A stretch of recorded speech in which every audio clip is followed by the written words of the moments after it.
आशुतोष जी देखिए, क्योंकि बात हो रही है कांग्रेस की, मैं अभी भी बिल्कुल जितना हम लोग दिल्ली में घूम रहे हैं और जितनी सीटों पे मैं अभी तक गया हूं, मुझे कांग्रेस 2 सीटों पर ऐसा लग रहा है कि वो जीतने के लिए लड़ रही है। और करीब आधा दर्जन सीटें ऐसी हैं जहां पर मुझे उसका वोट शेयर बढ़ता हुआ थोड़ा दिखाई दे रहा है।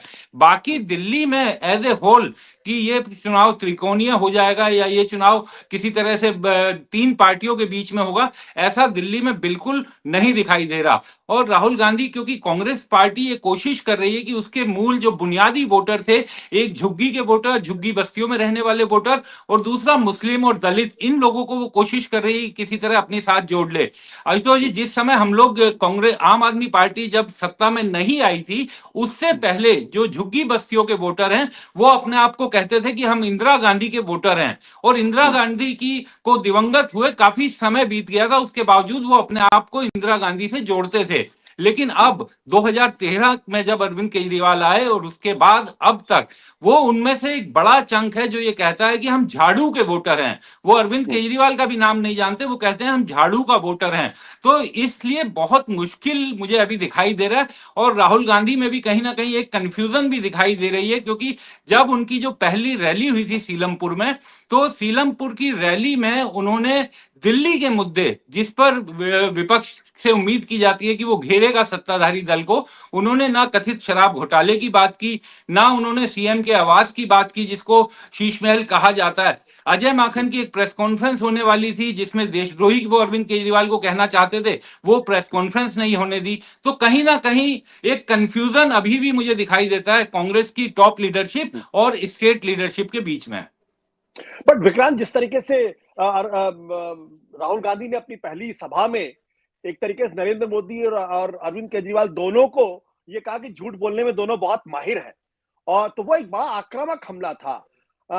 ऐसे में क्या आपको लगता है कि मैं ये बिल्कुल नहीं कहता हूं कि कांग्रेस पार्टी दिल्ली के अंदर सरकार बनाने की स्थिति में है या नंबर 2 की पार्टी बनने की स्थिति में है, लेकिन ये जो लोग कह रहे हैं कि दिल्ली के अंदर कांग्रेस पार्टी पिछली 2 विधानसभा चुनाव की तुलना में ज्यादा बेहतर तरीके से चुनाव लड़ रही है, ज्यादा मेहनत के साथ चुनाव लड़ रही है, और वो अपने वोट शेयर को बढ़ाती है। अगर वो अपना वोट शेयर बढ़ाती है तो 10% के आसपास अगर आता है या उसके ऊपर अगर जाता है तो किसका खेल बिगाड़ेगी वो?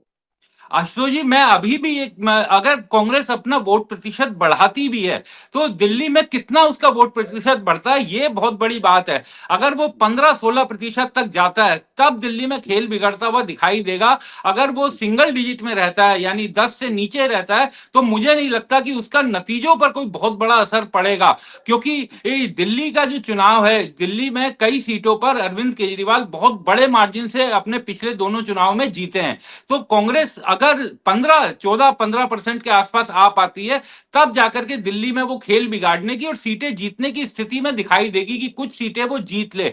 लेकिन अगर वो 8-9% तक ही आ पाती है, तो उसका वोट प्रतिशत तो बढ़ेगा, लेकिन कहीं ऐसा उससे इतना असर नहीं पड़ेगा कि किसी की सीटें कम हो जाएंगी या कुछ ज्यादा असर उसका चुनावी परिणाम पर पड़ेगा। हालांकि ये बात सही है, कुछ लोग कहते हैं कि सीधा सीधा वो आम आदमी पार्टी से अपना वोट खींचेंगे, क्योंकि आम आदमी पार्टी उनका वोट पूरा छीन कर ले गई थी। हालांकि मुझे इसमें भी थोड़ी सी वो दिखाई देती है, हो सकता है ये मैं थोड़ा गलत या अजीब लगूं आपको बोलते हुए। मुझे ऐसा लगता है, जैसे आप नई दिल्ली सीट की बात लीजिए, अगर नई दिल्ली सीट पर संदीप दीक्षित कुछ वोट खींचते हैं, तो संदीप दीक्षित पढ़े लिखे हैं, उनका एक अपना करिश्मा है, उनकी माता जी की वजह से करिश्मा है, सरकारी कर्मचारियों में एक अच्छी छवि है। तो हो सकता है कि वो जो टॉप एलिट क्लास के वोटर्स हैं, जो बीजेपी के वोटर्स हैं, हो सकता है कि संदीप दीक्षित उनके भी वोट लें, तो वो नुकसान बीजेपी का हो सकता है। तो ये पॉकेट वाइज और सीट वाइज डिपेंड करेगा कि वो कांग्रेस को नुकसान कर रहे हैं, कांग्रेस का वोट छीन रहे हैं, माफ कीजिएगा, बीजेपी का छीन रहे हैं या आम आदमी पार्टी का छीन रहे हैं।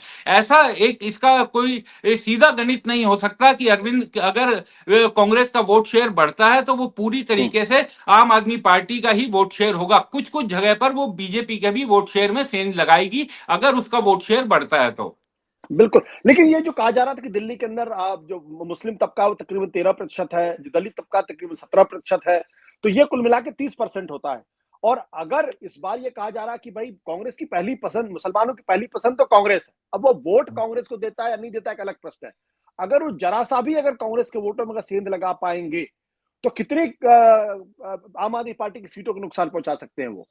विक्रांत। आशुतोष जी देखिए, मुस्लिम वोटर बहुत ही टैक्टिकल वोटिंग करता है और मुस्लिम वोटर बहुत समझदार है। देखिए वो दिल से चाहता है मुस्लिम वोटर की कांग्रेस मजबूत हो, कांग्रेस को वो वोट भी देना चाहता है। लेकिन जब वो आखिरी टाइम पे जैसे जैसे चुनाव करीब आएगा तो उसे जो बीजेपी को हराते हुए दिखाई देगा, क्योंकि उसके लिए इन दोनों बातों में से कांग्रेस के लिए उनका जो प्यार है वो, और बीजेपी को कौन हरा पाए, तो जब ये दो सवाल सामने आते हैं तो वो बीजेपी को कौन हरा पाएगा उसके साथ अपने आप को ज्यादा खड़ा हुआ पाते हैं। और इसी कारण आप देखिए कि अरविंद केजरीवाल की रणनीति में इस चुनाव में तो बहुत बड़े पैमाने पर बदलाव आया है। वो पूरी तरीके से सॉफ्ट हिंदुत्व की बात करते हैं, हनुमान चालीसा की बात करते हैं, क्योंकि अरविंद केजरीवाल और आम आदमी पार्टी को भी पता है कि मुस्लिम वोट आखिर में उनको वोट करेंगे, क्योंकि मुस्लिमों को भी ये पता है कि बीजेपी को दिल्ली में अगर कोई हरा सकता है तो वो अरविंद केजरीवाल है। तो ये बात उनको मालूम है, आम आदमी पार्टी को भी मालूम है। लेकिन कुछ अगर कांग्रेस की तरफ वो आज भी मैं कई मुस्लिम इलाकों में हम लोग जब जा रहे हैं घूमने के लिए, तो वो लोग कहते हैं, ऑन रिकॉर्ड कहते हैं बात करते हुए, कि हम चाहते हैं कांग्रेस थोड़ा मजबूत हो। तो जब उनसे ये अगला सवाल होता है कि आप वोट किसे देंगे, तो वो उनका अक्सर ये कहना होता है कि हम वोट देना चाहते हैं कांग्रेस को, लेकिन वो जीत नहीं पाएगी, आम आदमी पार्टी बीजेपी को हराएगी, इसलिए हम आम आदमी पार्टी के साथ रहेंगे। तो ये एक बड़ा फैक्टर है जो साफ दिखाई दे रहा है मुस्लिम वोटर्स के बीच में भी।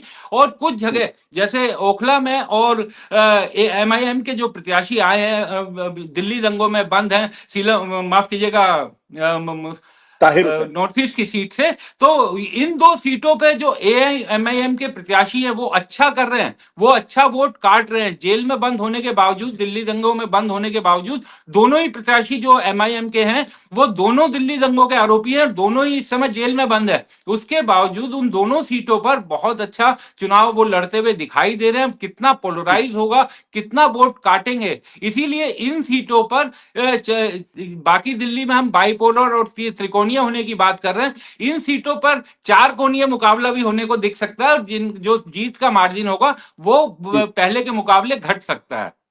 बिल्कुल।